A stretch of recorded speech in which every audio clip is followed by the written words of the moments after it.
Hi everyone, I'm Theta. This is week 6 of Casual Monday for the fall 2018 anime season. There are jump links in the description if you want to move between specific series. There is no miscellaneous section this week, and I want to go ahead and warn everyone that the next few weeks will be greatly reduced in scope. My alter ego has some large family events throughout the rest of the month, so my time to be Theta is especially limited. For the next 2 shows, and maybe the third as well, I will pretty much only get to look at one episode from the Monday and Tuesday broadcasts, one from Wednesday, one from Thursday and Friday, and one from Saturday. This means that Bunny Girl Senpai is the only sure thing, as it's all by itself on Wednesday. I'll try to watch them all and choose the one I think is most interesting to discuss for that particular week, but expect only 4, maybe 5 for the rest of the month.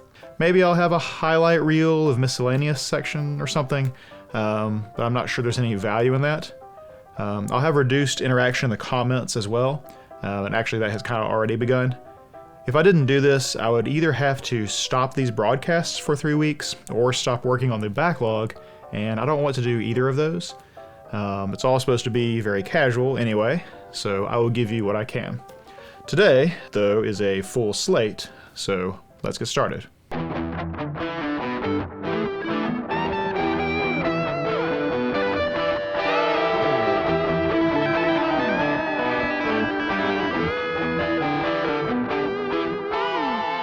So in our last video about Bunny Girl Senpai, we talked about the power of honesty and why it makes Sakata a mismatch for someone like Maesawa.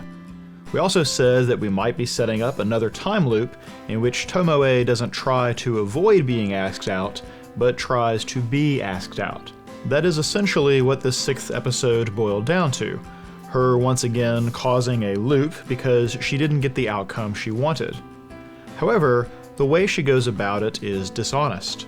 She is hoping by sheer weight of repetition that Sakata's heart might change toward her, because from her side, the repetition and increased time she spends with him is causing her own heart to do just that. She feels she can't be honest about this intent though, and so pretends that she doesn't realize that time is looping. Of course, honesty is an ongoing problem for her. This entire crisis began because she was afraid of honesty in dealing with Maesawa and the fallout of being honest around Rina and her other friends. Those friends themselves do not seem to value someone's true self, worrying and fussing and judging over surface-level details. They are just the kinds of friends she won for herself when she transformed the person she is in order to fit into the new school. That, of course, was just another bit of dishonesty. She isn't truthful about where she came from or what happened in her past. She was happy to lie to them about having a boyfriend in middle school, and happy to let the lie of her and Sakata persist in order to keep peace.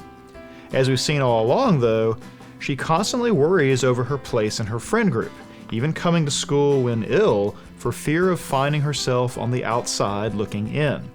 She juggles all of this falsehood up in the air to keep her friends. And yet, when another falsehood comes around in the form of the rumors, they seem to abandon her anyway. She is depending on lies to prop up her place in class and make peace with the atmosphere, yet lies can also be used against her.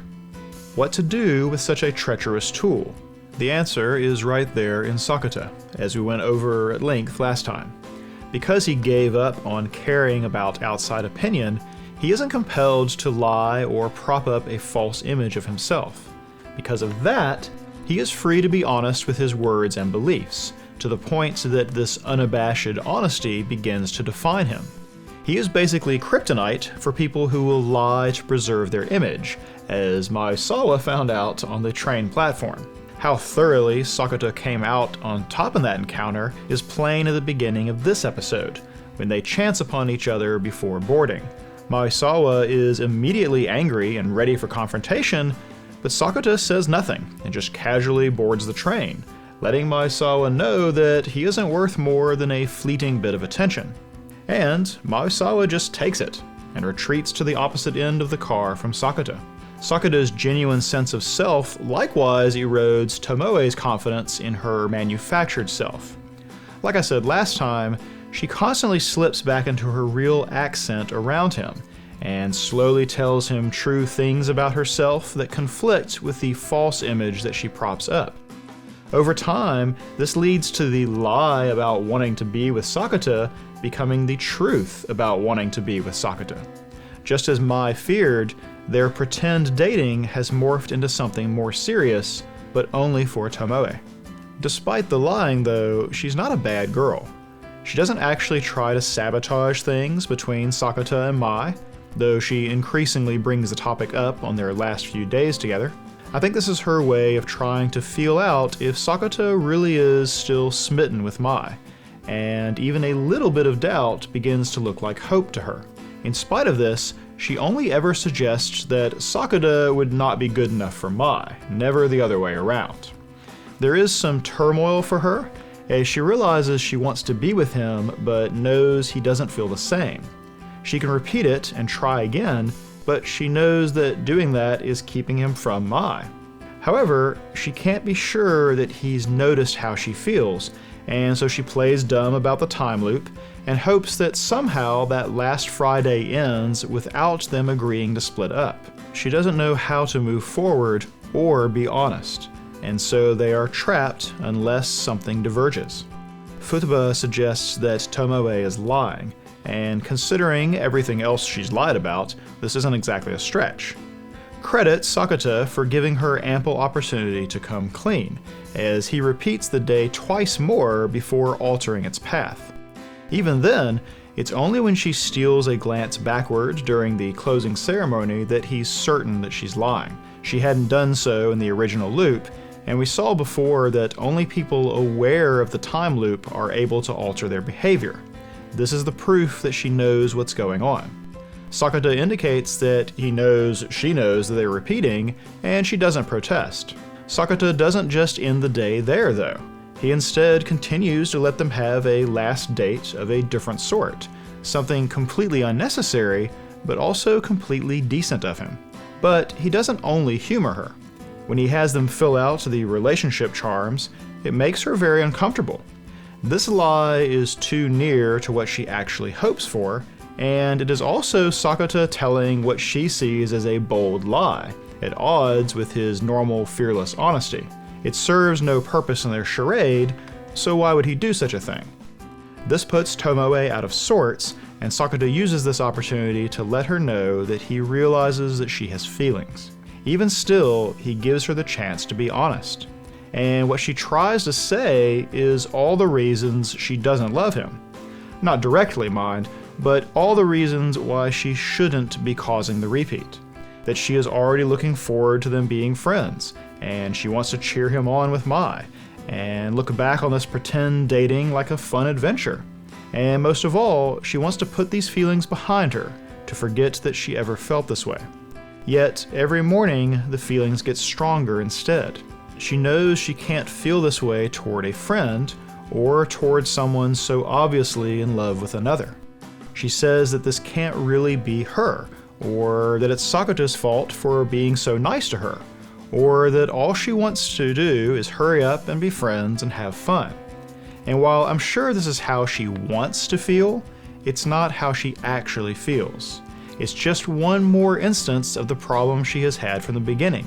She is afraid of the consequences of honesty, even if that honesty is to herself.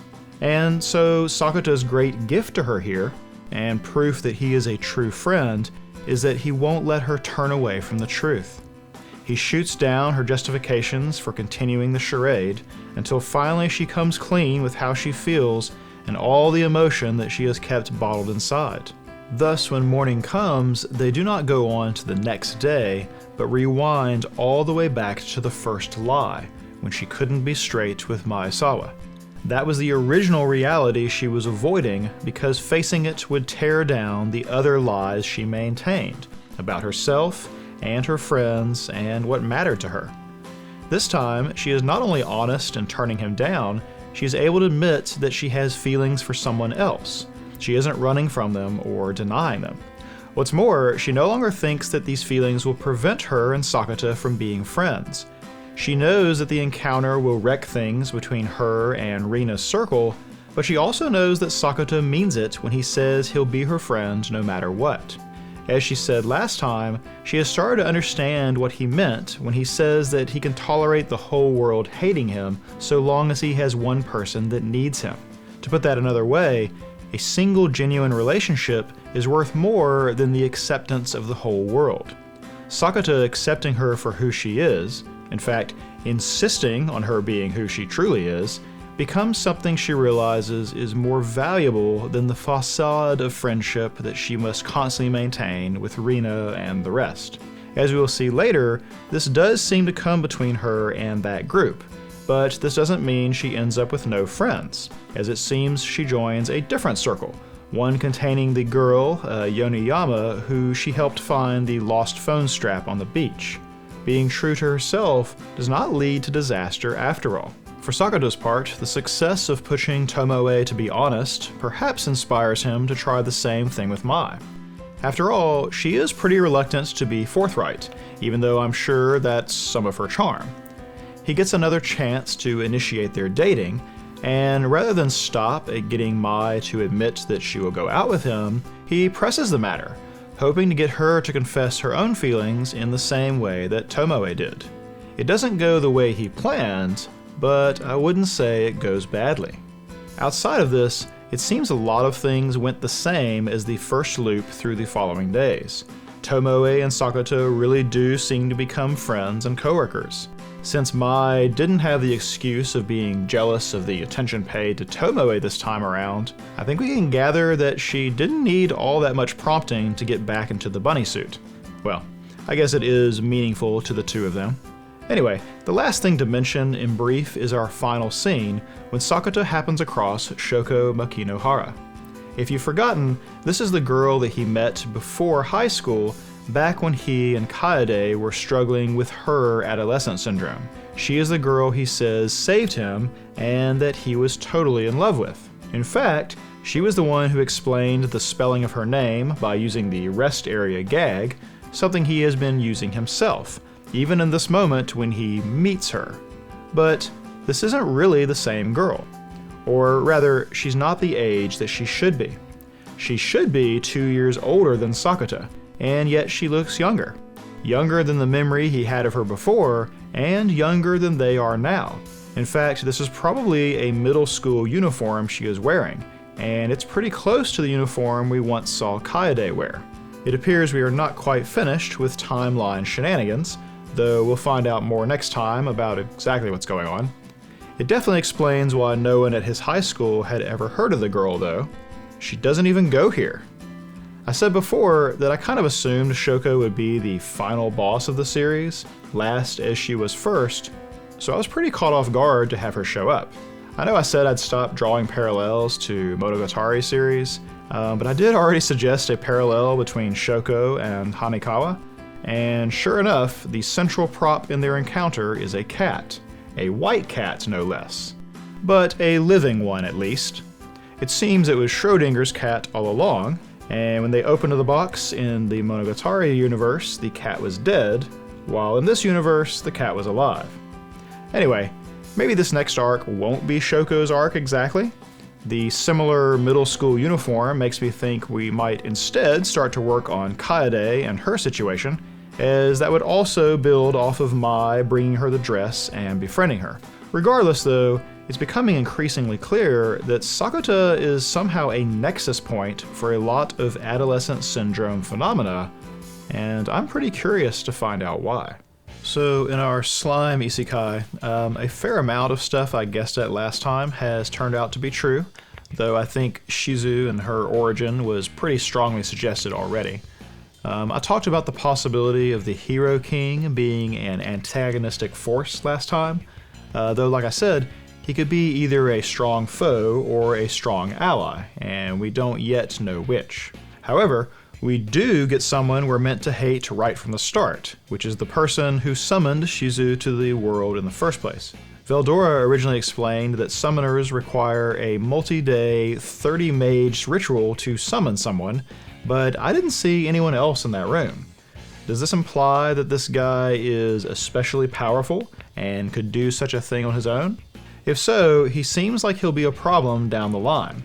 His callous treatment of Shizu, the lack of pity over a burned little girl, the immediate foisting of the Ifrit upon her, and even just the fact of the curse placed on summons all tell us to expect no quarter or empathy from him. Thus, one of the things I found interesting is that Shizu is surprisingly warm. I kind of expected her to be reserved and standoffish, and I guess she was at first, but I get the impression that she has had a rough life. That she can be so friendly and open with a stranger, even if she guesses that they come from the same place, says that her struggles have not turned her bitter or cold. She does seem like she still has some emotional baggage around her mother, and there is obviously some trauma around the circumstances that brought her to this world, but Rimuru is not having to try to coax some humanity out of her or cross some barrier she puts between them. In fact, she is the one who picks him up and hugs him close to her. Now, I had guessed that Shizu would be the girl who died in the firebombing, and I thought to myself that if Rimuru ever found that out, it would be nice if he updated her on events since then. That was a very dark time to be a Japanese citizen.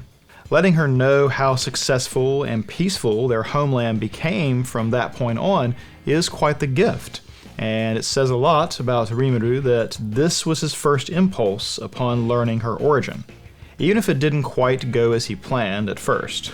Of course, he's not the first person from Japan that she's met. The "I'm not a bad slime" line that someone else told her comes from the Dragon Quest series of RPGs, and the oldest one of those comes from the mid-80s. Whoever this other Japanese otherworlder is, he or she would have been able to fill Shizu in on modern Japan. Still, Rimuru immediately wanted to share a hopeful, peaceful version of the war-torn world she once knew.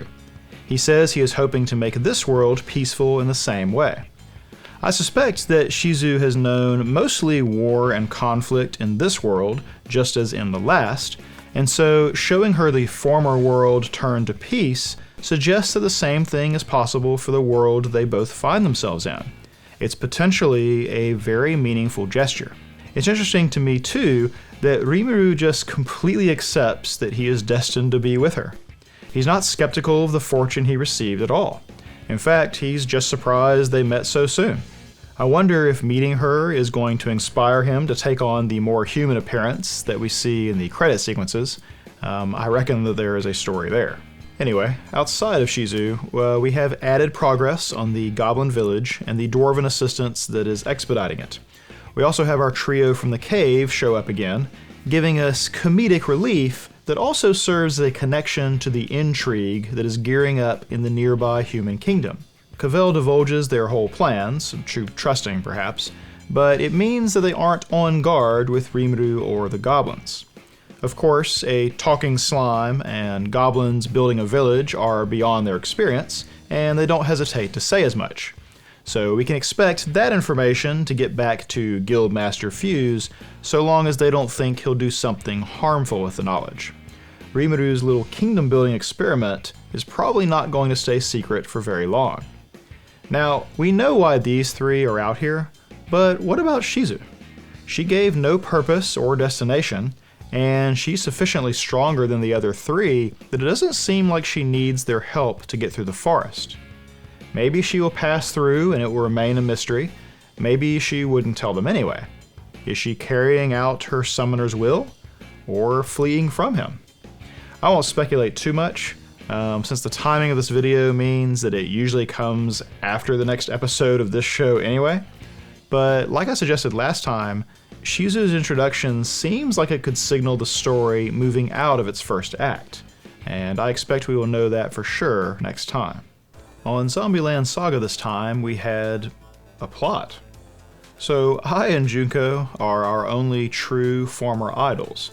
The rest of the girls are outsiders in at least some way, whether industry or era or both. However, these two have always been the most reluctant to participate in the idol shenanigans, even remaining in the car during their first actual idol routine. Some of it has been because they have the perspective to see this endeavor as hopeless, but as we've gone along, they've gotten more involved, even taking something of a lead in the practices.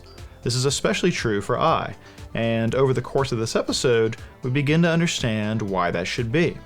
She died in dramatic fashion during a performance, and is now memorialized in idol culture for that death. She doesn't want to be remembered for that, though. She wants to be remembered for her work as an idol, not the way that work ended. She isn't history yet, as she says.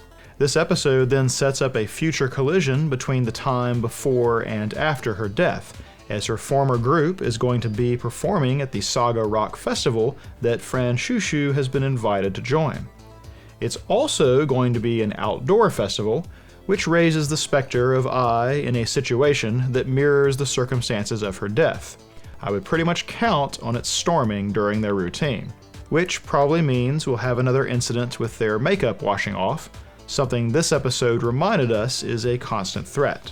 So we get a lot of development for Ai from this episode, with the promise of even more next time.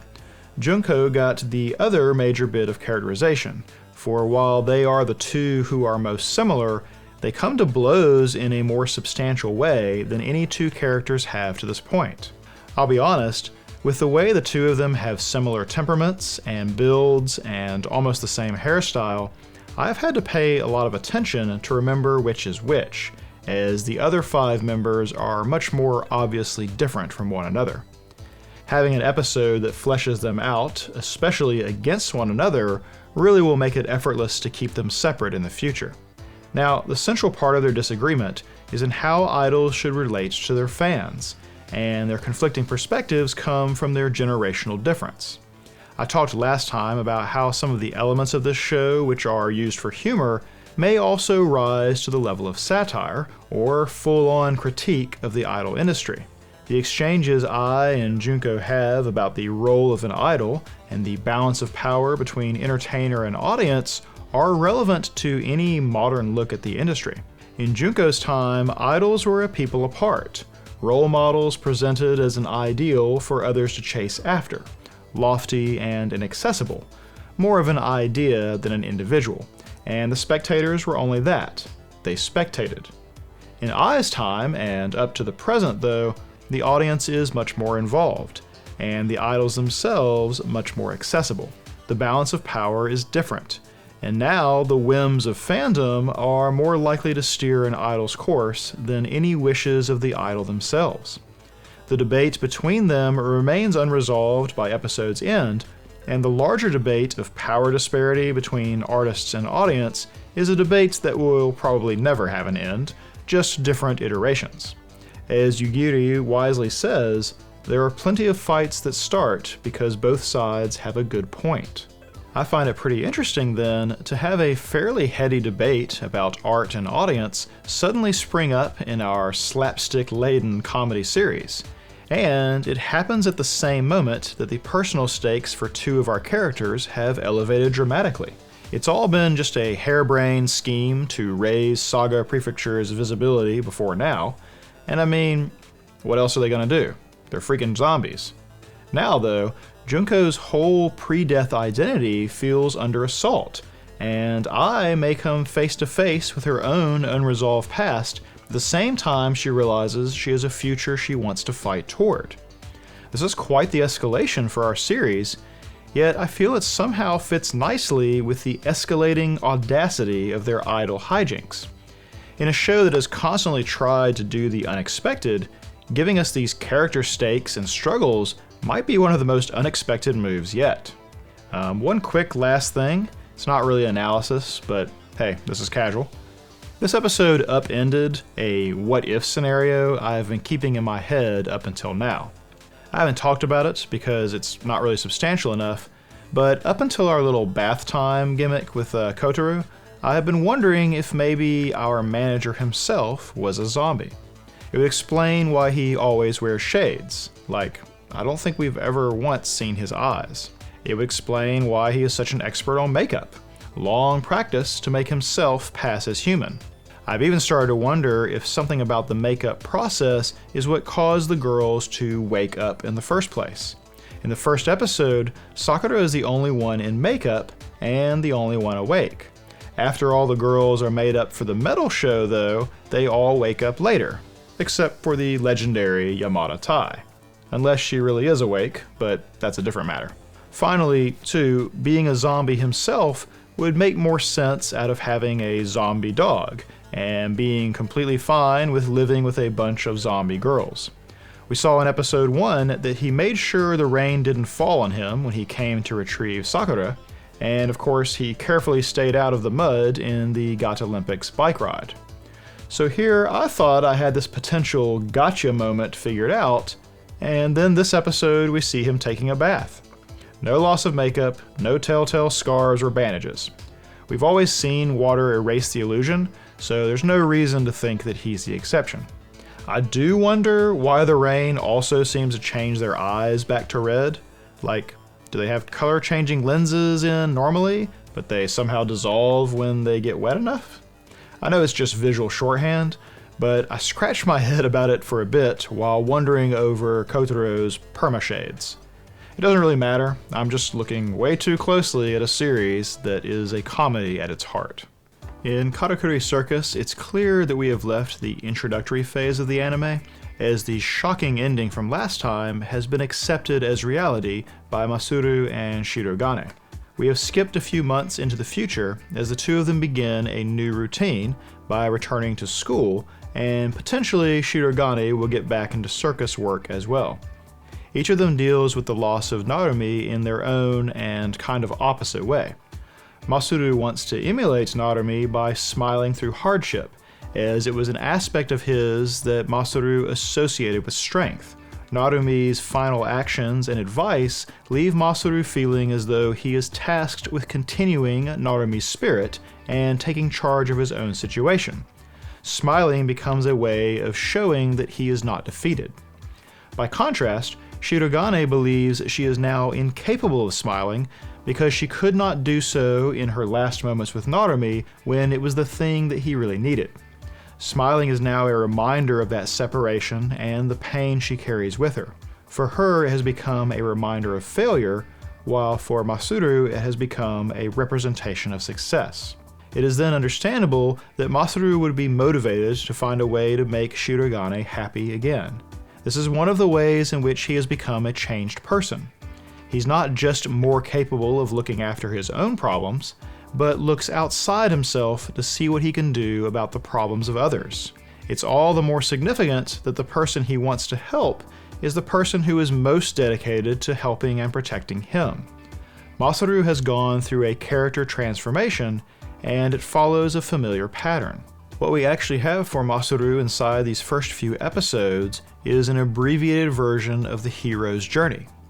The most basic framework of that journey involves a protagonist leaving the world they know for a world they do not, only to eventually return to the original known world. The journey changes them in some way, and the return to the familiar allows the contrast between who they were before and after to be all the more obvious.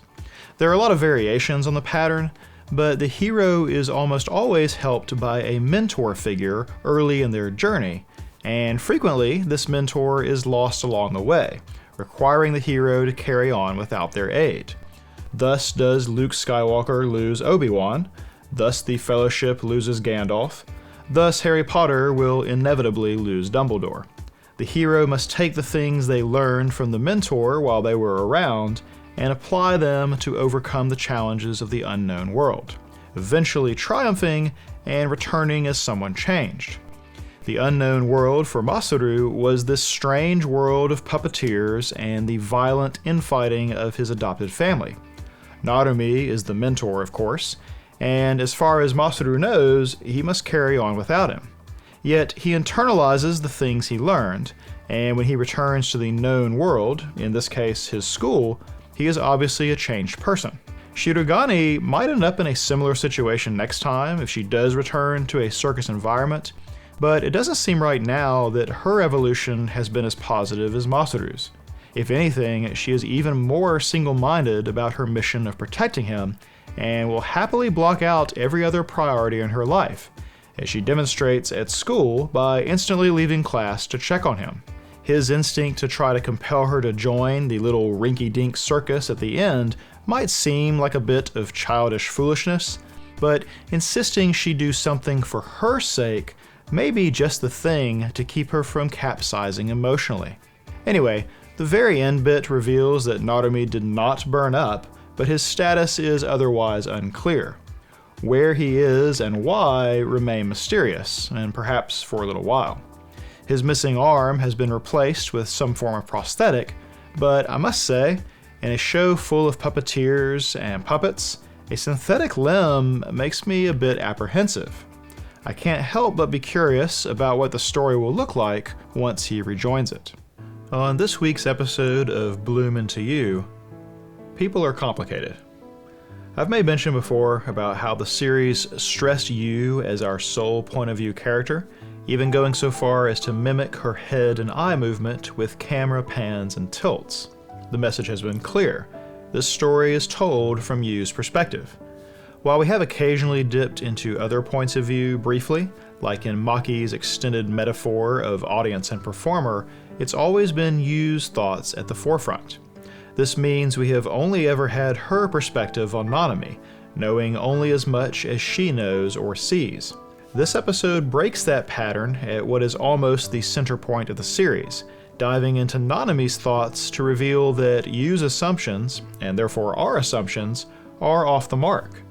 They execute this pivot in point of view by playing out the final scene before the credits in the usual way, with us inside of Yu's head.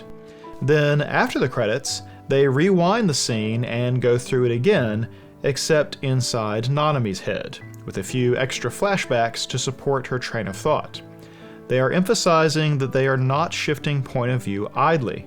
It is a major departure to have a peek at Nanami's true thoughts. This reveal sets up our story to have an external conflict and an internal conflict in each of our leads, with the catch that both are hiding their true purpose from the other. This episode began with Yu deciding that she needs to find a way to look at Nanami the way Nanami looks at her. She wants to fall in love with her. This is what she has resolved after last episode, where she was wishing her heart would just decide for her. It hasn't, yet she wants to try to choose to love someone, even if that is different than everything she knows about romance. But Yu doesn't tell Nanami any of this. In fact, she tells her that she likely will never fall in love with her, not with either side of her. Meanwhile, Nanami is hoping that Yu means it, even though she is openly affectionate and wants her to stay by her side. So we have the open external conflict of Nanami trying to win Yu over and Yu resisting, which is what the series has been to this point. Now though, Yu wants to be won over, but Nanami doesn't actually want her wooing to work. Two internal desires that are incompatible. So how did we get to here? It started because Yu could tell that there was a discrepancy between the image Nanami presented and the real person inside. There was no reason before this episode to suspect that this sought-after image was anything more than just being a model student, of being an example of leadership and femininity and success. Fake it until you make it, striving towards some better version of yourself. That is all understandable and perhaps even commendable. You wanting to support her and be someone she could be vulnerable around makes plenty of sense. But to learn that it's a specific other person she is trying to emulate is a different matter. She's not chasing after the best version of herself, but a performed version of someone else. Now, learning that Nanami is driven to be student council president and bring back the student council stage show because of following in her sister's footsteps probably sounds like a noble cause to a lot of people.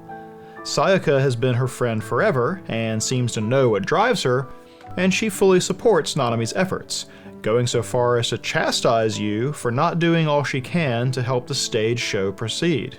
I think Sayaka will probably turn out to crush on Nanami herself, and so feel somewhat threatened by Yu, but that is a different matter. Even without you around, she endorses and supports Nanami's chosen direction. The teacher that fills you in also sees no issue. They relied on Nanami's sister, and Nanami seems to almost be her twin, and so they are happy to rely on her as well. But this is not what Yu does.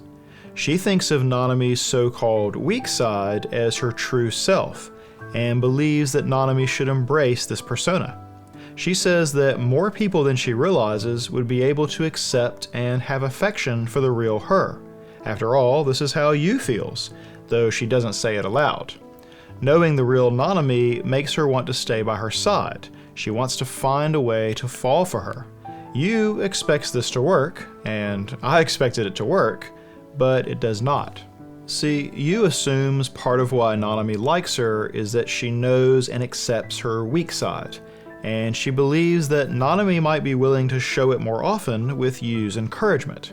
In reality, it seems that mimicking her older sister after her death has been the way that Nanami dealt with that death. She couldn't accept it or believe it, and so internalized others' suggestion that she live enough for the both of them. When everyone seemed happier after she adopted her sister's persona, Nanami came to love being special in the eyes of the others. Her coping mechanism has thus extended for 7 years. That is a long enough time to be living a lie that a lot of it has probably become the truth. Returning to who she was is something she can't do. Not only because it means giving up being special, and not only because it would feel like she hasn't lived up to her sister's example. At this point, her real self is undeveloped, an unformed identity. We've seen what she is like when she drops her guard in private. She's quick to want comfort, to feel out of sorts, to be nervous or overeager. That side of her is still an elementary school level girl. Her development has been frozen in time since her sister's death. Now, Nanami can admit to you that she likes being able to return to her real self in front of her. Yu wasn't wrong about that part, but Yu underestimated how important she was compared to this false persona. In a way, Yu is exploiting Nanami's feelings, attempting to divert Nanami from her course because of the implied threat of losing her. The irony is that once Nanami reveals that she is committed to emulating her sister, that she would rather die than consider the alternative, Yu discovers that she is the one in danger of losing Nanami. And faced with this, Yu realizes how much she actually does want to stay by her side. She tells herself it's because she doesn't know who else she can learn to love, but the end result is that she doesn't want to let Nanami go. The whole exchange where they have this out also visually represents the rift that opens and then closes between them. Nanami walks further out on the stepping stones as the conversation starts to suggest that they may be separating from one another.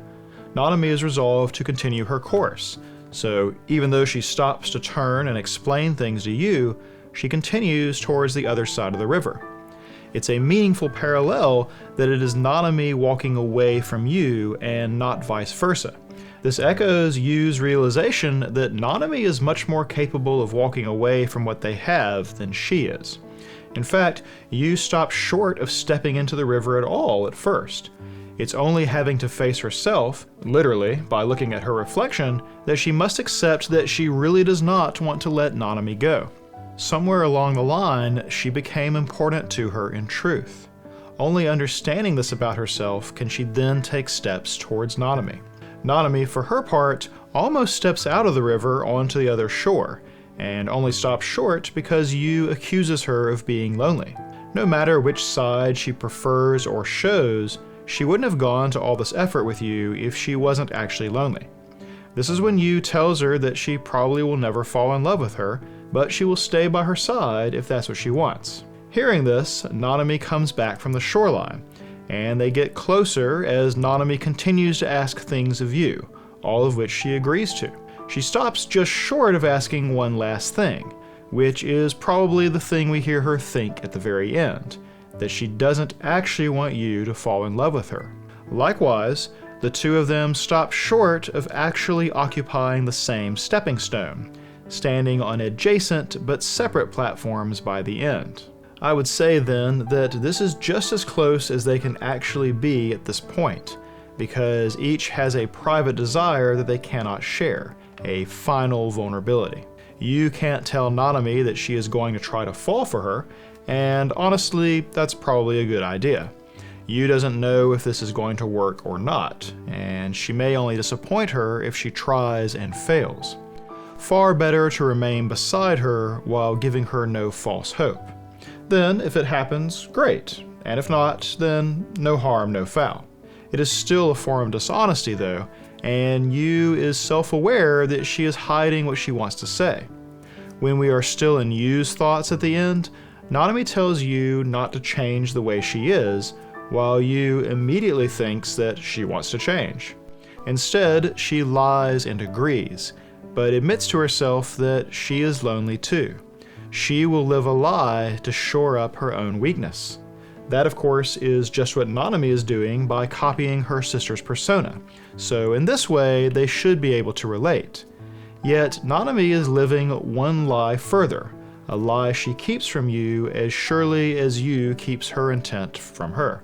Somewhere along the line, Nanami has come to believe that love is a form of shackles, that love is dependent on the object of affection remaining the same as when love first awoke. She thinks of love as a violent word. She believes that if she loves Yu the way she is now, then she would stop loving her if she ever changed. This violence is a forced stasis upon the other person. As the second half title suggests, these are words used to repress. She is thinking these things while asking Yu to never change and while telling her that she loves her. She is knowingly shackling Yu because she doesn't want her to change, because she wants her around to shore up her loneliness. In fact, her explanation of why she thought Yu would be the nicest person further suggests that choosing Yu was a calculated move. She intentionally chose someone who couldn't love her back because she doesn't want to be shackled in that way. I suppose this answers the question from last time about whether or not one can choose to fall for someone on purpose, though it seems like a very mercenary decision in this context. Should we question how Nanami really feels about Yu? The way she forgets to be her proper self around her, even in public, has suggested to me that she feels genuine attraction, and we did have the example of Yu feeling her accelerated heart rate.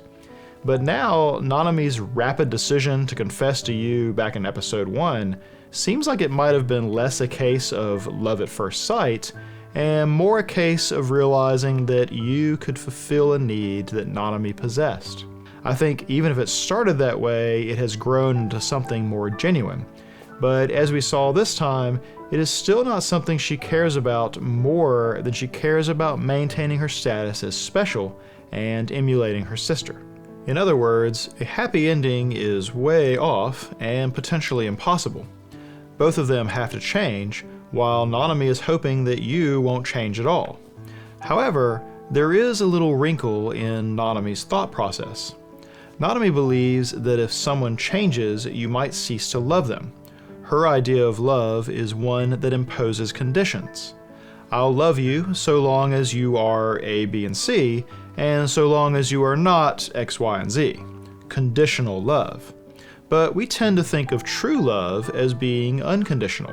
I love you in spite of X, Y, Z, and even if you change away from being A, B, and C. Love that follows a person for who they are, not what they do, or don't do. Nanami does not think of love this way. Considering the way she was treated before and after copying her sister, I understand how she can think of love as being conditional. She felt more loved and special from the people around her once she emulated someone who was well loved. That's a terrible lesson for a child to learn, but not necessarily a false one. For the moment then, she can take no joy in someone accepting the real her because of the fear of losing that acceptance on some future day. Everyone else loves the version of her that she presents to the world, and so she is shackled to it. This is precisely why she doesn't want Yu to fall in love with her. She would rather have someone accept who she is and keep her company with no strings attached than feel compelled to be a certain way because that person loves her. Yu sees both sides of Nanami and accepts them. She may want Nanami to be her real self, but she will stay by her side regardless, which is a perfect situation for Nanami. In other words, even though she doesn't realize it, what she wants from Yu is unconditional love. Someone who will stay beside her, someone who she can be herself around, someone who would support her even if she behaved differently. It's just that Nanami doesn't seem to know that this is even an option. To be fair, Yu is theoretically the least likely source for unconditional love to arise. She is openly unable to feel anything romantic towards others and has no experience at all being in that kind of relationship. She was chosen by Nanami and basically coerced into this role, so it's probably logical to assume that she has no strong attachments to the relationship or to Nanami herself. But the flip side of that is that Yu's attachment or loyalty to Nanami is not due to some fleeting emotion. On the contrary, she agonizes about feeling nothing, and is now basically planning to do whatever she can to fall in love.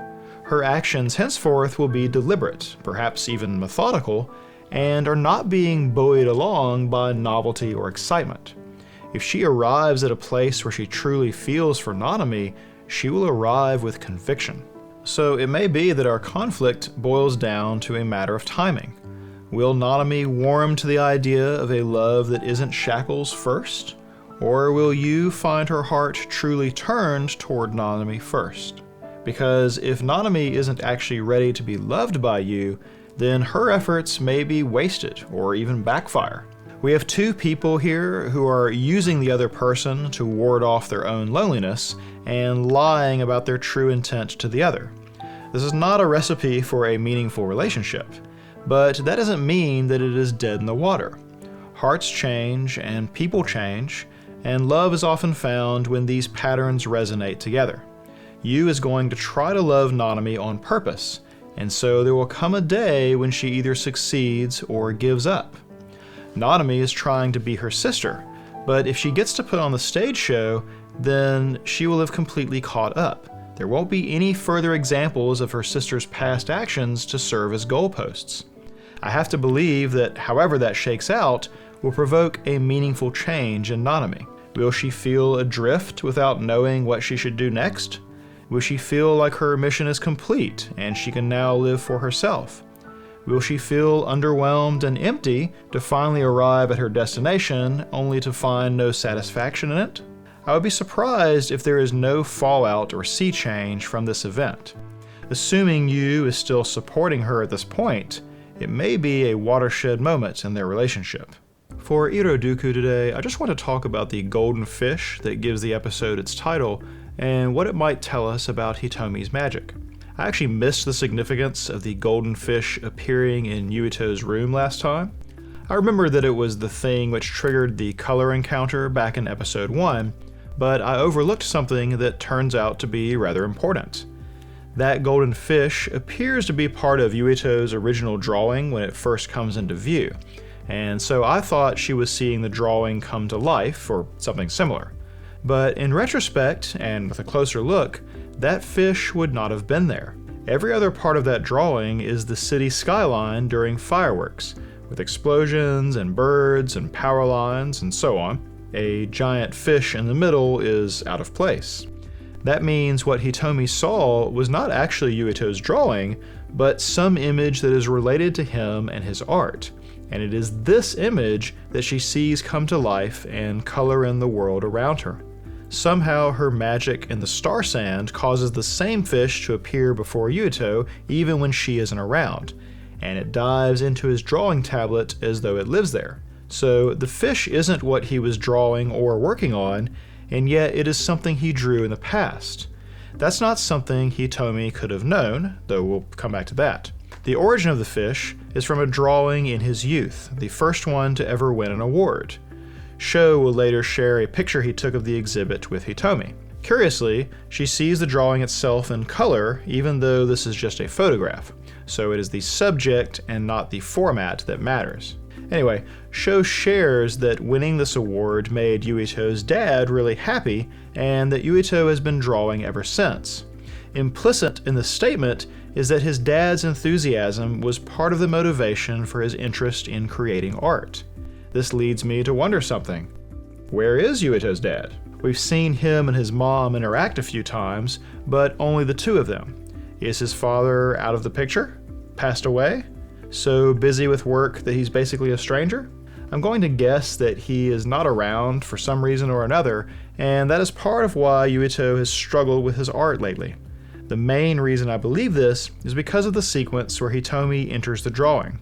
This was something I've been waiting for since that very first episode, to see them fuse magical and artistic creations and use it as a tool to move characterization or narrative. Hitomi's trespass into the drawing itself is not unlike her diving into Yuito's inner self, as his abrupt reaction will later suggest. Artists put more into their creations than they consciously realize. Showing them to another can feel like a very vulnerable situation. Hitomi is seeing images that are not part of the drawing, but part of the process of creating it, even things like landscape features that have been crossed out. She finds the giant golden fish, but it is dead. She will then see a shadowy figure with a net attempting to catch a fish, and Hitomi will later say that she felt this figure was getting in the way. This description bothers Yuito when she shares it with him, and probably leads to his rebuke a few moments later. There is something about him that she has glimpsed inadvertently, and he is not ready for someone to stumble into this vulnerable side of him. When Yuito goes to visit a former senpai's exhibition, he takes the opportunity to ask her why she draws. I think the truth is that he is trying to figure out why he himself draws, which is something she seems to infer as well, and he admits that he has been having trouble of late. Thus, the obvious reading of the fish is that it represents Yuito's motivation or purpose in creating his art. Its original iteration and his dad's endorsement started the journey, but at this point, where he is struggling, the fish is brown and dead. I'm not sure if the shadow figure is meant to represent him or his father. We'll have to wait on more of his backstory to glean that.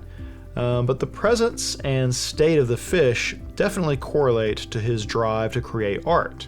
There's more to the symbol than just that, but I really wanted to cover that part because the next question it suggests is, why can Hitomi see the golden fish? We know that she has some kind of powerful but unknown magic, while her reluctance to ever practice magic means that there are too few examples to nail down exactly what it might be. We have the incidents with the fish, both this episode and the first one, as well as having the star sand she made herself prompt a vision of the fish for Yuito. Those all revolve around him, but they aren't the only instances of Hitomi accidentally using magic. She also causes the locomotive to manifest out of Kohaku's photo album, and she levitates herself over the water during the Photography Arts Club exhibition. What do all of these have in common? We know that Hitomi is doing it subconsciously, but is it possible that what she is causing is also related to the subconscious of others? Like, the club wanted her to walk across the water and provided star sand for that purpose. That was their desire, and Hitomi made it true without realizing.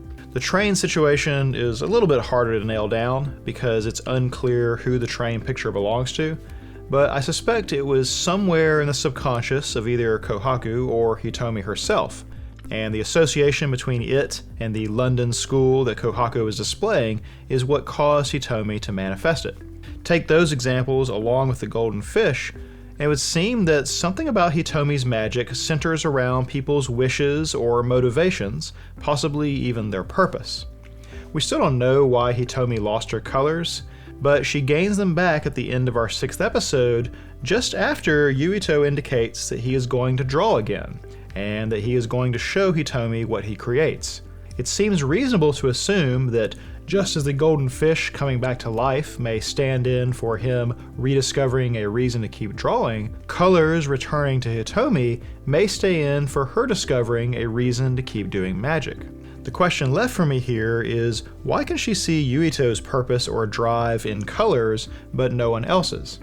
The people around her probably also have desires or motivations she could pick up on. Is it just because there is no obvious visual representation of those motives like there is with Yuito's drawings? Or is it possible that she and Yuito are linked in an additional way? I wondered before, what has become of Hitomi's parents such that it was her grandmother that looked after her? We don't know that, and we don't know why she lost her colors or hates magic, so I brought up before that perhaps that's all linked. She has lost her parents, magic had something to do with it, and this coincided with her world turning to gray. Nothing substantiates this yet, but the very first moments of the entire series are Hitomi remembering seeing colorful fireworks with her mother when she was a younger child. Then she says that she got older, people important to her went far away, and before she knew it, the world had lost its color. It's a tentative link, I will grant, but this episode also gave us the suggestion that Yuito was once motivated by his father's praise, and that father doesn't seem to be around anymore, with the additional suggestion that somewhere along the way he lost some of his will to keep drawing. Perhaps then both of them have a backstory of losing parents in at least some form, and it has negatively affected them both, squelching their usual creative talents for magic and drawing alike. Perhaps they are both on a kind of sympathetic wavelength with each other, which is causing Hitomi's dormant magic to flare up. This is a lot of conjecture on my part, I know, but our other subplots also seem to revolve around hidden desires and figuring out one's future, so I don't think something like that would be out of place. I just hope we get more scenes like her diving into the drawing, as sequences like that are one of the strengths of the animation medium. In Sword Art Online, I am finally getting what I want, an exploration of the tension between real lives and virtual lives embodied by those who walk the line between. We're also going to get more Kaiba's motivation and character parceled out over time, which was the other thing I really wanted to see. These last couple of SAO episodes have strayed a little bit into the realm of cyberpunk. One of the central themes in most cyberpunk is exploring what constitutes the difference between artificial and organic intelligence. Where specifically does one cross into the other? In cyberpunk, this conversation is approached from both directions, with humans becoming more machine-like and machines becoming more human-like. While Sword Art Online has more in common with isekai than cyberpunk, though isn't truly either, this is a situation where it is diving pretty fully into cyberpunk tropes. A human being digitized to interact in a virtual but believable environment is pretty much that idea of humans becoming machine-like, while the situation creating all of those artificial intelligence citizens is definitely machines becoming human-like. The conversation between Kikoka and Asuna is one that we have really been waiting on ever since Yui was adopted without knowing she was an AI, and then still being accepted by Kirito and Asuna once they learn the truth. There's no question which side of this debate they will come down on.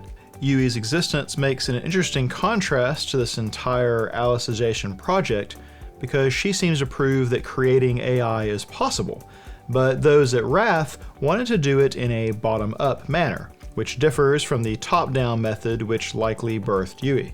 Raising artificial souls in their constructed world so that they believe themselves genuine is definitely effective, based on Kirito's reaction to those he interacts with in Underworld. This shares some crossover with another cyberpunk staple, perhaps most famously explored in The Matrix, which is the idea that a sufficiently believable simulation is indistinguishable from reality.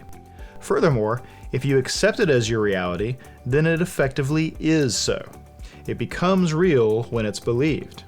Thus, it is difficult for anyone on the inside to accept that any part of their existence is fabricated, just as surely as the copied souls will suffer an ego collapse if they discover that they are copies rather than the originals. So, depending on how you feel about artificial intelligences and whether or not they have personhood, what Wrath is doing is either very interesting or completely horrifying. This ethical situation is even further confused by the problem that they encounter. The AIs self-govern and are 100% obedient if left alone. As they say, this does not match how actual humans behave, which raises its own questions about what makes someone human or not, but that aside, this departure from perfectly emulating humanity is seen as an issue, To try to correct it, they bring in an actual human soul raised under the same conditions to see if it changes anything. Kirito was uniquely qualified for this, which is how we got to here. Even better, Kirito's presence does seem to change things, as a girl he grew up beside dared to break the Taboo Index rules. What's more, she did it out of empathy for another. But too bad they didn't notice in time, she's been whisked away by the AI's system of justice. Of course, we have a pretty good idea that Alice is alive and well, and that Kirito and Yujo are on an intercept course toward her. With this background framing of Alice as the first of these AIs that has broken any rules, I feel like we should expect her to be pretty interesting. Having an AI get influenced by a human to break a rule, and then be subjected to other AIs trying to correct that behavior, well, I'm not sure how often you see that in stories. I had already suggested that Kirito might need to influence Yujo to break some of these rules himself, but so far he hasn't needed to. It'll be interesting to see which way he chooses if they do catch up to Alice. Bringing in Kirito to see if it alters the way the AIs behave also echoes a lot of mythology to me. It's that idea of the gods introducing some foreign element to human society and all of the fallout from this decision. This might be something beneficial, like stealing fire from heaven, or something catastrophic, like introducing evil or sin into the world. We have a situation where the end goal of the gods of wrath is more like the latter. They want AIs that are capable of killing other beings because of the military applications. However, considering how Kirito is likely to feel about the situation, his story may go more like Prometheus, bringing fire to the people for their own good. Now that we know there are more of these STL machines, and furthermore that there will soon be some back on mainland Japan, I think we are probably being set up to have other real people join the Underworld cast. It'll be especially interesting if Yui ends up getting to run around in there, and would provide a nice extra flavor to the whole conversation about artificial versus organic intelligence. I only have a little bit about Goblin Slayer this time. I enjoyed how much the opening story contrasts with the universe in which it is told. It's like a low-effort fantasy anime suddenly took over our series, full of tired tropes that prevent us from taking it seriously, only to have this turn out to be a story being told among adventurers. It serves to remind us that Goblin Slayer as a story is cut from different cloth than a lot of fantasy adventures. But I suspect that it is also foreshadowing. Goblin Slayer himself has been the subject of minstrels' tales about his exploits. In fact, it's the whole reason this current arc is even happening as his fame spread to Watertown. Because of this, I suspect this silly little bit is actually telling us that there will really be some hero girl, and our characters will happen across her sometime in the future. At that point, I suspect she will present quite differently from this folklore version, just as our elven archer notes that the reality of Goblin Slayer did not match up with the tales told of him. Not that he cares about either tale. Now, something our series lacks so far is a myth arc, a large, unifying conflict or goal that we can judge progress toward. It's usually the background arc of the story that comprises the narrative as a whole. Most narrative anime have myth arcs, and it's one of the main differences between the bulk of anime series and the bulk of American television series, which tend to be more episodic. Goblin Slayer has a single purpose, kill all goblins, but without any sense of the scale of this purpose, or whether he is making any noticeable progress, it falls short of a true goal or myth arc. Shows without that kind of guiding structure tend to employ a different strategy, something called serial escalation.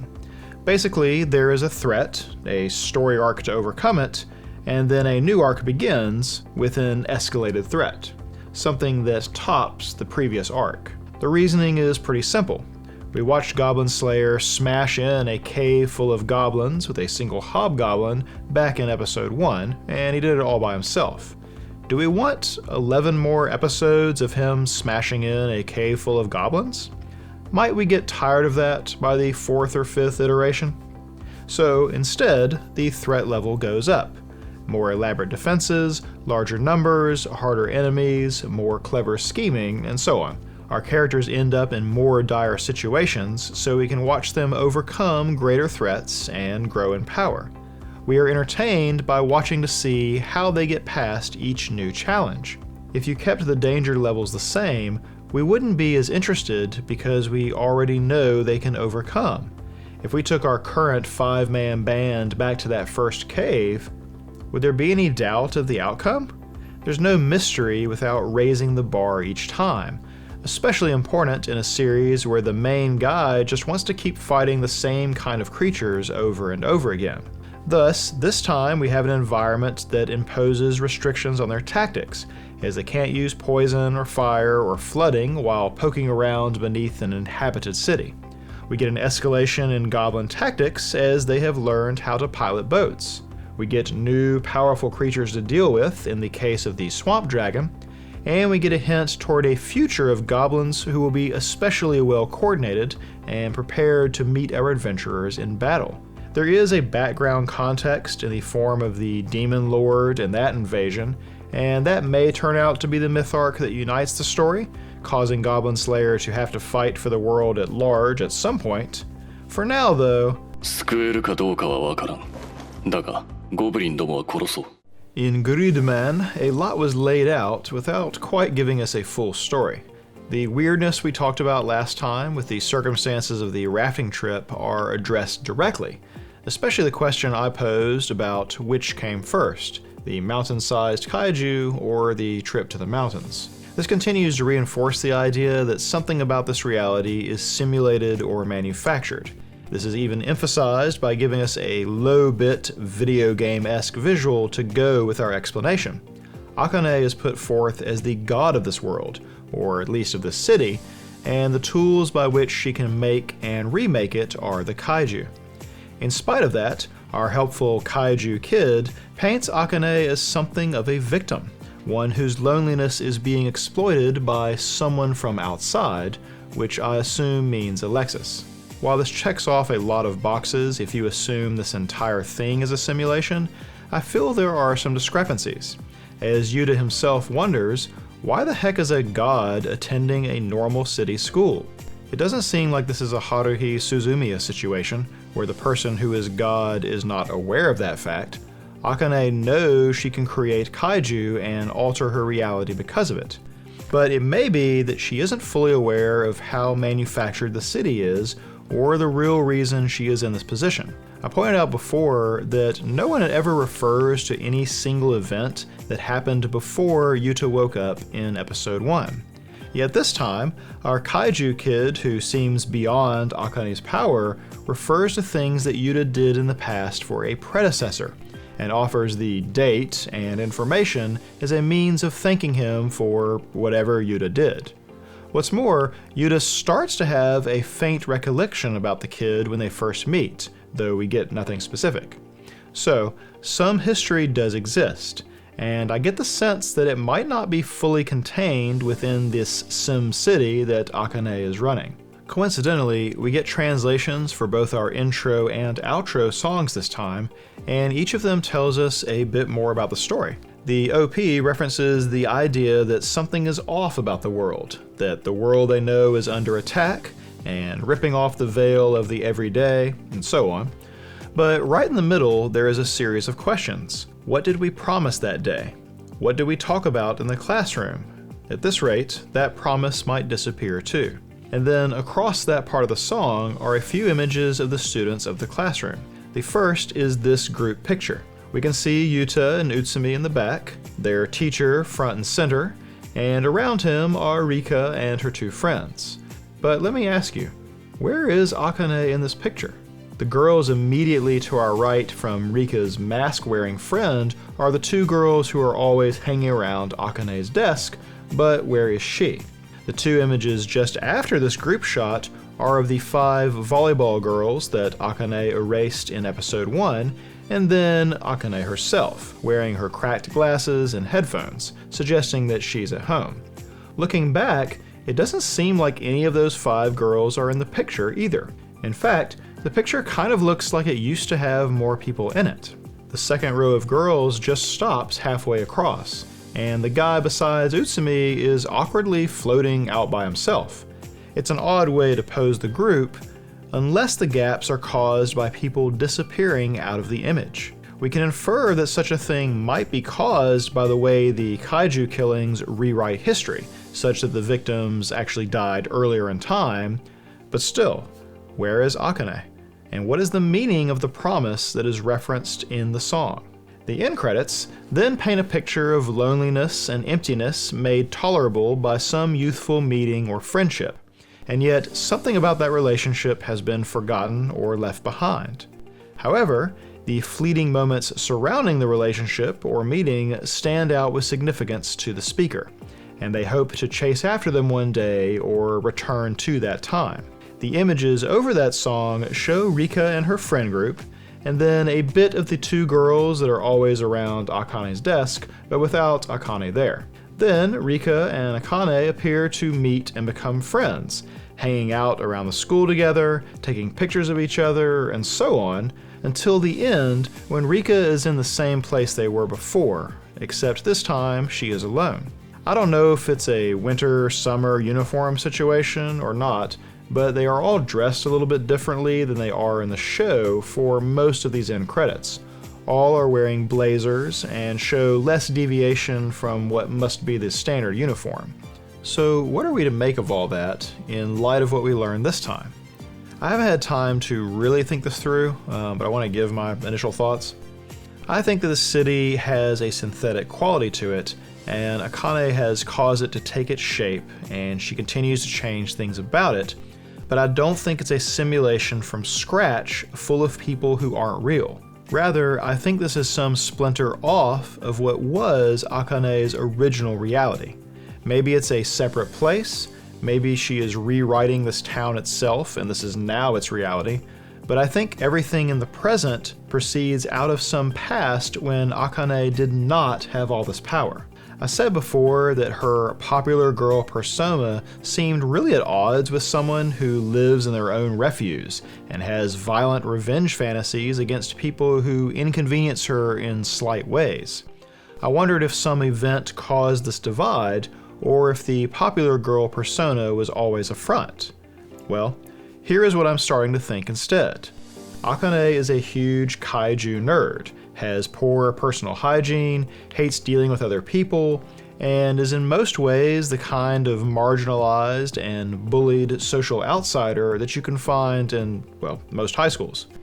Somewhere in all this, she gets this world rewriting power, and she starts recreating her city as a kind of wish fulfillment fantasy for herself. This includes turning herself into a superlatively popular girl. As Utsumi says, she is like a miracle girl that everyone in class likes. She revealed her love of kaiju to Utsumi this time, and he remarks on how unusual it is. Somewhere in there she says they shouldn't be making episodes without kaiju in them, which seems pretty humorous coming after Alexis wondering if she wasn't going to make any kaiju today. This seems like some self-aware humor from the series, since no proper kaiju show up this time. But if we extend this out to the city as her grounds for wish fulfillment, then having kaiju show up all the time jives with her opinion of how they should be treated as the starring roles. Maybe she can actually change the town in other ways, she just loves kaiju and so chooses that method. Either way, she has been making the town more and more like what she wants, and only the things that have her interest get developed. She was probably something of a shut-in before and didn't travel much, which is why nothing outside of the city has been developed. She still attends class and just deletes little aspects she doesn't like, but she doesn't have some lofty goal for her changes. The reason God still goes to school is that Akane didn't want to make a fresh world that she ruled over. She wanted the world that she was already in to treat her the way she wanted to be treated. Anyway, I am guessing that Rika made friends with her sometime before the power came to Akane, which is what the ED and Rika's memories of them being friends both refer to. Maybe it was only meeting Alexis and gaining power that shifted Akane's attention, or maybe something traumatic happened to her, or both, but since then, her focus has been on her kaiju, and she has all but forgotten that she and Rika were friends for a time. This is part of why I think whatever this reality is probably proceeded out of an actual past. Akane's changes will rewrite people's memories to keep everything consistent, but it won't overwrite anything it doesn't need to. This is why Rika remembers being friends with her. That actually happened, but I suspect the popular girl impression is something that needed to be rewritten over everyone's memories, just as the kaiju events are rewritten. Rika has both memories, basically, which is why she was confused about why they had drifted apart or stopped speaking. This is also why Yuta almost remembers the kaiju kid, or at least the predecessor that the kid resembles. I'm also starting to wonder if this is why the show is so full of external references. Maybe they are not just winks and nods at the audience. Instead, what if they are things that Akane causes to be part of her reality because she is a big Tokatsu nerd and simply wants them to exist? She wants to wear her kaiju hoodie and have everyone think it's cool instead of weird. She wants the other characters to listen to Tokatsu theme songs. She wants people like our 4 Neon Genesis Junior High members to exist, and she wants it to be called something ridiculous like that. Anyway, I'm sorry I don't have that better fleshed out. I know it's a little bit long and sprawling, but overall this episode gives me the impression that Akane has more power than she knows how to handle, but is using it to make a world that loves her and won't hurt her, suggesting that the world before was one that she found hostile. I could easily see that being the thing the kaiju kid refers to about her heart being used. Alright, that is it for this week. Just a reminder that the show will be severely reduced for the next 2 to 3 weeks while my alter ego is occupied. See you next week.